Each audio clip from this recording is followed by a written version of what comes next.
সাভারে জাতীয় স্মৃতিসৌধে সার্ক সদস্যদের শ্রদ্ধা নিবেদন। বিস্তারিত তথ্যচিত্রে মোহাম্মদ আসিফুজ্জামান আসিফ।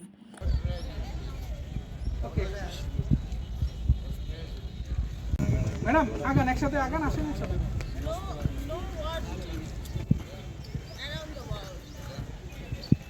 সাভারে জাতীয় স্মৃতিসৌধে মহান মুক্তিযুদ্ধের বীর শহীদদের প্রতি ফুল দিয়ে শ্রদ্ধা নিবেদন করেছেন দক্ষিণ এশীয় আঞ্চলিক সহযোগিতা সংস্থা সার্কভুক্ত দেশগুলোর প্রতিনিধিরা।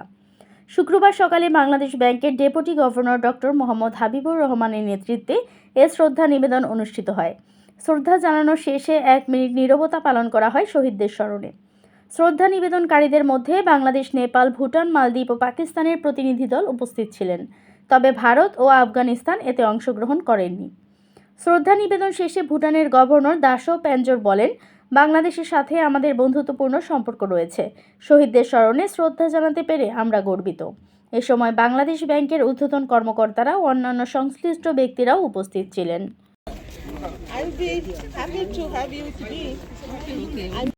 By the Bangladesh Bank, because this space there we make prayers, we make good aspirations, and then enjoy the space there, very peaceful, you know. So we pray that Bangladesh will remain very peaceful and very prosperous. Thank you so much. দৈনিক আজকের Bangla .net